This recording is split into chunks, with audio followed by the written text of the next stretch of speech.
All right, there's one word that you put in your title I'm going to generally be interested to watch, and I'm probably going to like it, and that's the word dark. Oh, I was dark, including putting in your name of your album, Dark Side of the Moon. So I do like Dark Crystal. I do like Dark Passage, Dark Victory, The Dark Knight, of course, Dark Knight Rises. Of course, The Dark Veil. I haven't seen The Dark Veil yet. I would have to do, but Dark Tower. I kind of do like Dark Tower. Dark Manhunter, and we talked about the Dark Batman: The Long Halloween Part 2. We've talked about a lot of dark movies, but Dark Phoenix is going to be a struggle to like. It's still a struggle. So put dark in your word. Put dark in the title of your movie or your book or something. I'm definitely going to be interested. The problem is now the whole episode while we're talking here, I'm going to be thinking of terrible dark movies I'm going to try to throw at you. So forgive me in advance as we talk about Alex Proyas's underrated cult classic, you might say, yeah. Dark City. There's a following, yeah.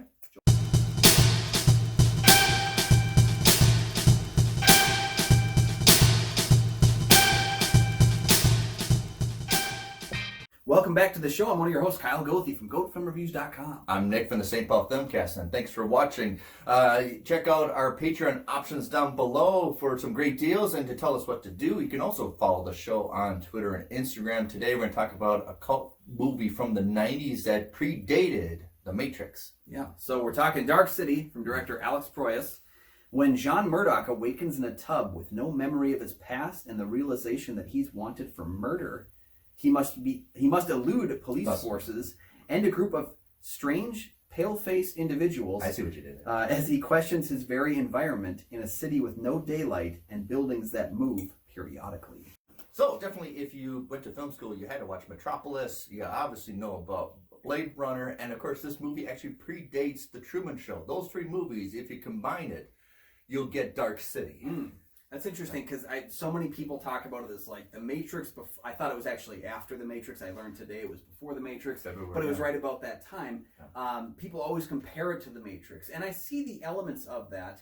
But you know, like there was a lot of those kinds of films coming out around this time. David Cronenberg's Existence was another one that was dropping about that time, about being like in simulated worlds and environments. Tech-noir. Yeah, exactly. So it was a big time for that. But Dark City, I just kept thinking of one other movie that I haven't seen described in such a way, and that is the Gilliam film, Brazil. I couldn't stop seeing Brazil. Right, yeah, you can cite Brazil as another one of these kind of mixture. And I would say Metropolis is another one of those, it's like the workers fighting the mechanics of working the industry, the city, because there's a lot of models for the set of the buildings. The entire film is a set. There was no location shooting in this movie. Yeah, so even when the models, there's a lot of, obviously that's a model set, but like in Metropolis, you knew, like the airplanes, right?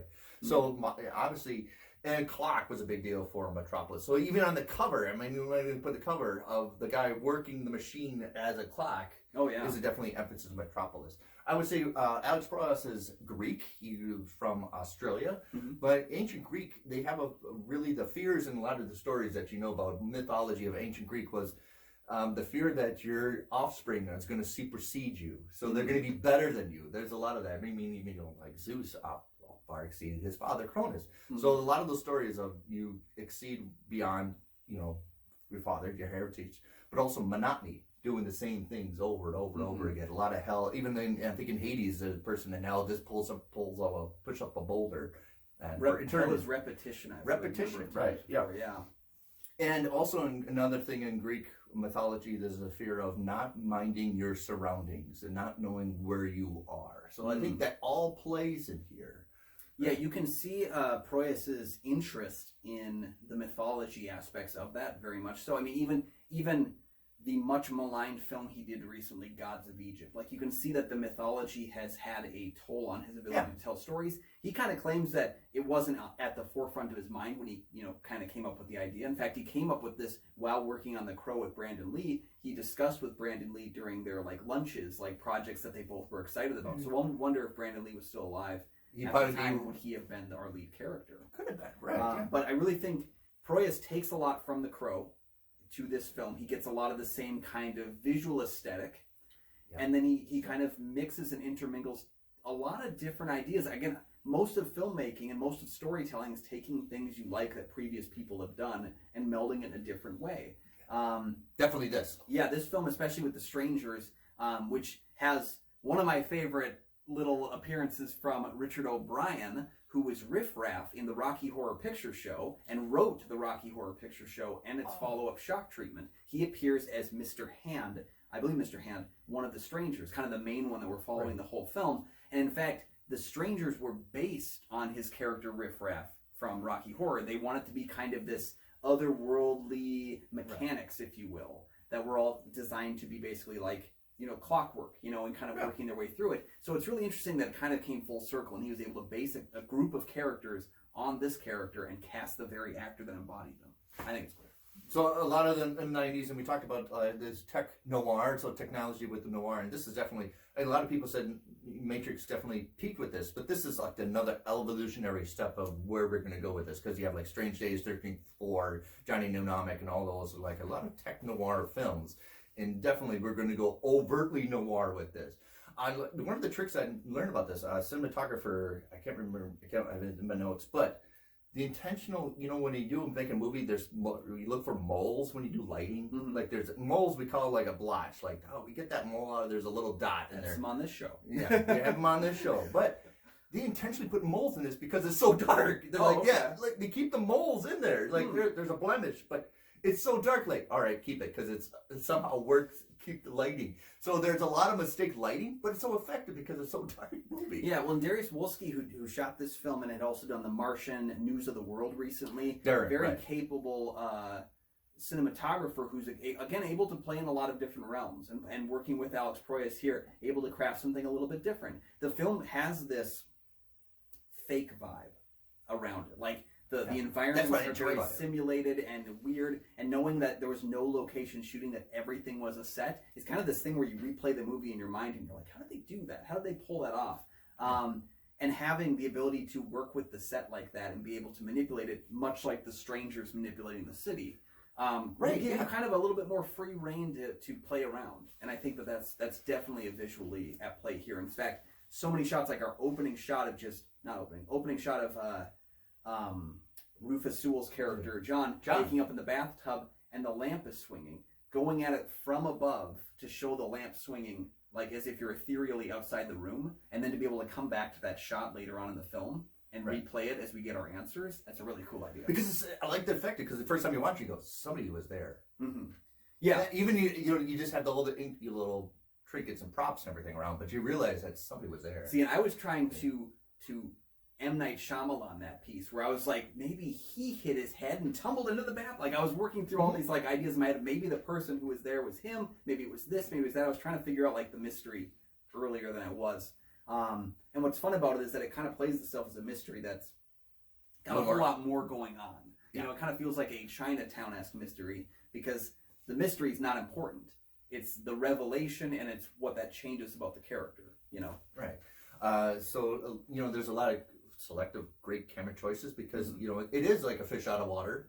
Rufus is kind of a fish out of water. Where am I doing this? He's actually self-aware of his surroundings, but he's also puts it in the tub, expanding your world. I love that. From the fishbowl, it's a crash, but he puts him in the tub and expands your world. Yeah, you've got to shatter your glass surroundings to escape and find yourself somewhere new. And also the battle between a simulation and being a self-identity. Who are you? Which Philip K. Dick's entire stories, and all his stories, pretty much everything he's ever done, his identity. Who are you truly?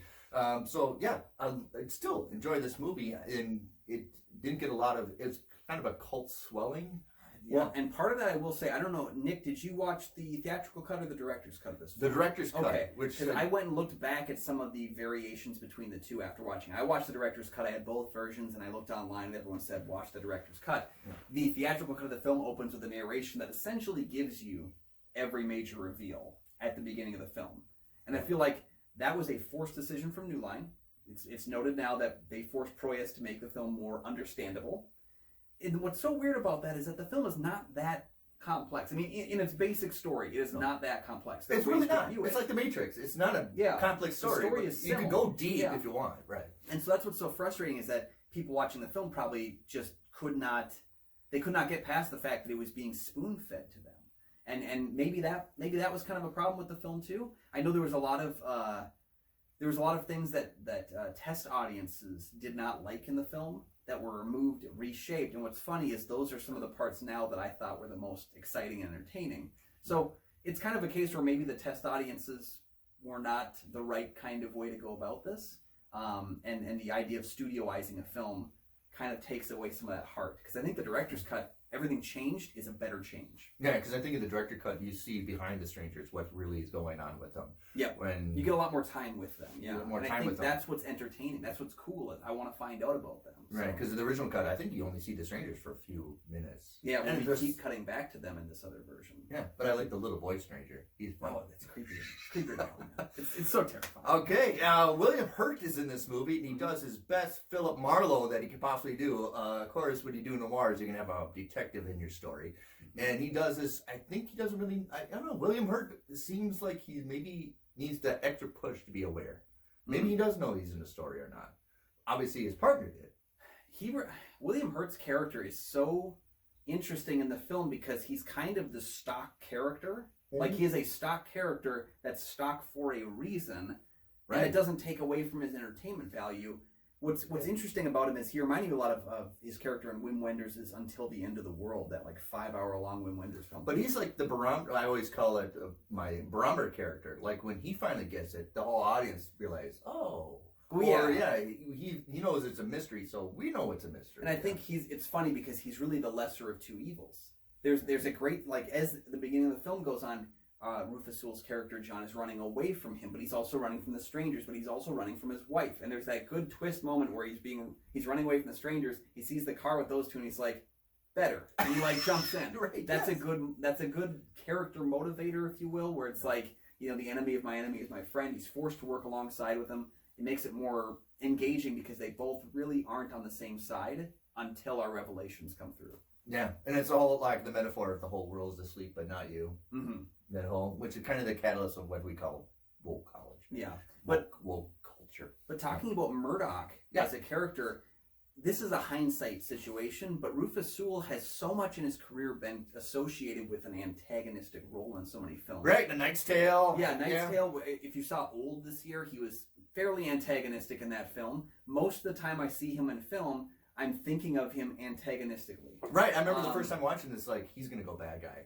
And that's kind of the interesting thing is he wakes up and knowing his career since then, I'm able to wonder, is he a really killer? Yes, like, and that's really cool. I think the film adds time in layers with that because we never see him as a good guy. We never do. No, we don't. And now we see him as our protagonist, and I'm like, but maybe he's a bad guy still. Like, it's very captivating watching him on film. When the first time I saw this, like, he's going to go bad, and he is a murderer. He just doesn't know it yet, right? Mm-hmm. They have a little bit of what call it is tuning. So Rufus, John Murdoch, I would use, has some kind of a talent that really the strangers don't. You know, they're trying to investigate. How did he acquire this? Really got to suppress this and stuff like that. So they have a little bit of mysticism involved. Entirely sci-fi. I do like this. Entirely sci-fi film, a noir film. But the mysticism is kind of really kind of suppressed a little bit. Mm-hmm. Well, and there's a level of mysticism that's associated with sci-fi where it hasn't branched over to fantasy. Because there is the Star Trek, Star Wars line of sci-fi fantasy. Yes. Where if you're over on Star Trek side, you're sci-fi. If you're over on Star Wars side, you're fantasy. Yeah. This is more Star Trek, but it never crosses the level to the unbelievability factor. No, it could have gone as really you're watching silly. it. Yeah, you could very similarly like the Matrix throughout its series kind of moves very fluidly throughout these two. Where like you're not sure, are we in fantasy or are we still in sci-fi there? This is a film that's hard edged in this half, but it plays with the idea of fantasy. And you could tell a lot of it was storyboard. There's some shots where like that's storyboard. Maybe that came with the 4 or 5 years of thinking about the film before he was able to put it to paper, was that he knew exactly, like, I think it feels a very assured hand as a director, this movie. Right. You know, everything, even though the studio stepped in and fudged with stuff, you can feel that he has a knack for what he wants to do with this movie. Something I would later criticize him with The Knowing or Gods of Egypt. And like his later work, there's a level of mistake making, a less assured hand than what we have here. I would say, Alex, go back to turn off the lights for movies. Yeah.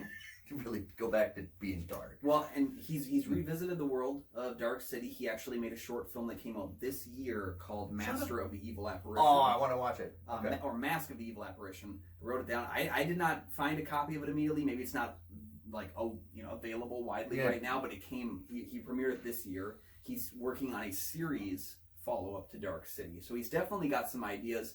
I know that directors tend to go back to the well when things dry up. But I'd be interested to see what he's able to do without the pressure of a studio. But Dark City is one of those that you go to conventions, Comic Cons, horror cons, and all those kind of conventions. You mentioned them. It's almost like, oh, I know you're into it because I know you're in sci-fi because you mentioned this movie. Like, yeah, because there's still a huge following of people who like this movie, including myself. Well, and maybe it's that Proyas too. He also knew who to pick and choose with. He got a screenwriter from the Crow sequel, City of Angels, which is I think an underrated Crow sequel. Yeah, it goes really. Help him out. It does what a sequel should do. It goes expands them. Yeah, and he also had read a screenplay for Blade, written by David S. Goyer, who eventually wrote all 3 Blade movies. And before the film was produced, he actually talked to Goyer about co-writing the film with him. So he got this crew of very captivating storytellers working together. And I think that was able to kind of give that George Lucas effect of getting someone to flesh out your ideas a little bit more.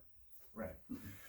Just like we talked about the movie Manhunter, where the beach is kind of the sanctuary where you want to go. This is another one, almost like the Truman Show. You want to go to an island, so it's almost like this destination of sanctuary. And definitely this one is called Shell Beach, which is kind of funny because a shell is almost like it's empty.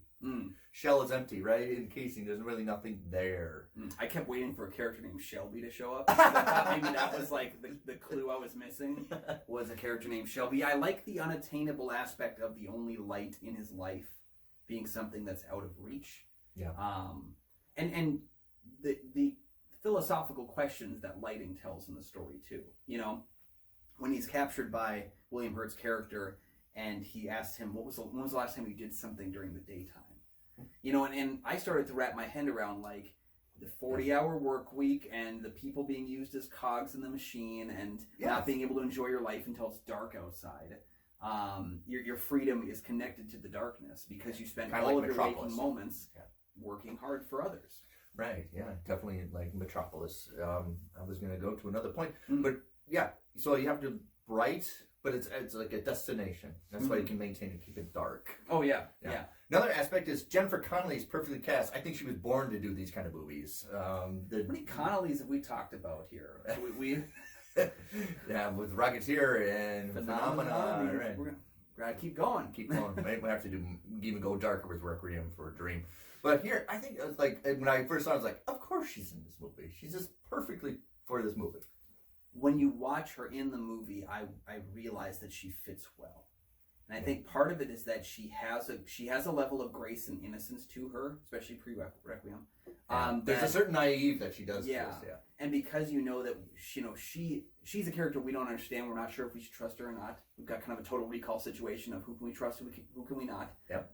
And so to have her there, she's a tempting bit of innocence, where it's like, we want Rufus Sewell's character John to trust her, but we also don't know if we can. It's kind of in there, and she plays around with that well. Yeah, because we've noirs, there's always the femme fatale. You got to be, the entrappings of the female. So when you see in the movie, she's like, oh, she's gonna be part of the bad. But you have another female character who actually went on to win an Academy Award. Melissa George is in this. Not very much. They don't really emphasize her, but she does very well for what she has. Of course, she's the loud female character to the soft Jennifer Connelly. Yeah, and when I saw her in the movie, I didn't realize it was her because I was aware of her from the Amityville Horror remake and, of course, 30 Days of Night, which we talked about on the show previously, too, is that she has a few minutes of screen time, and I thought in that few minutes, is she the femme fatale? Right. And then you start to think about the murder of these prostitutes, and then you're like, is it kind of flipping it on flipping it upside down? Are we supposed to trust the femme or the home, know? Yeah. It's very similar to a movie that came out around the same time, Night Watch, with Eva McGregor and Nick Nolte. Maybe that's another movie we should critique as well. Definitely. So that's another one. They can't change a light bulb. You just go, they go dark and murky. Yeah. So it's definitely like a duality, philosophically. Duality, identity, simulation, on your own, being aware of your surroundings, what is happening. Not to mention the investigation of people. There's a lot of the investigation logistics or the investigation of emotions. And that's something Matrix is playing a part too. Yeah. The Matrix is definitely the machines are trying to figure out people by just using logistics where they don't really calculate emotions. And that's what their downfall is. And that's kind of the way to break the system. Whereas this film, the way to break it, it almost seems like a perfect system, where it's kind of like, how do we break out of this? How do we the only reason it happens is because of human error, because of Kiefer Sutherland's character making a mistake. Yes, right. We trigger the whole system. So that's what makes the strangers so much more terrifying, is because there is no real flaw except their trust in humanity, which ends up helping human. It's very layered in that way. Where I know we could write a huge thesis paper on the whole aspect of that. Well, and in fact, I think one of the biggest philosophical pieces that I found very interesting after watching the film was discovering last Thursdayism, which I was relatively aware of, but I wanted to deep dive in a little bit more, which is the concept that the universe may have been created extremely recently, as recently as last Thursday is kind of the reference. I get it. And that we wouldn't be aware of it because it's such a perfect creation that we don't see the flaws. And so that's at play here immensely. That's probably, I think, the most palpable philosophical piece of this film. And that's why I don't think of it like The Matrix. They both ask very different philosophical questions. They just look similar. And fun fact, they sold their roof set pieces for production. So it's pretty much the same world. Yeah, but still, you got to make money when you haven't made money on the movie. But there's a good, because he does that circle path, the mouse with the maze that Keith Sutherland puts in the but also I love that because it's carved into the dead body. But also Rufus checks his fingerprints, and he realizes that they're in his fingerprints as well. It's almost like they made those fingerprints. Oh, yeah. That could be like the strangers manufactured that as well. That's why I think returning to this world, that I'm not mad about returning to The Matrix with that sequel. I'm not mad about returning to Dark City, because I think I don't need you to specifically answer questions, because I think all the important questions have been answered.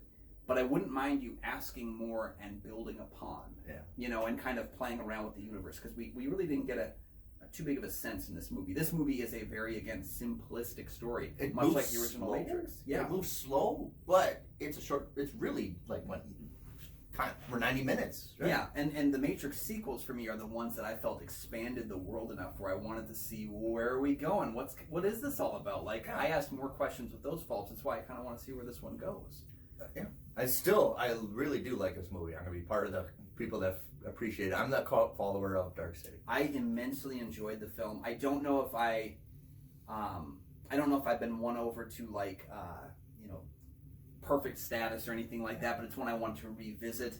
We're not the only guys who love the movie, though. Roger Ebert said it was the best film of 1998. The best film, not best top 10, not best sci-fi, the best movie of 1998 he put down. In fact, he went as far as he recorded a commentary on the DVD, which I will be visiting.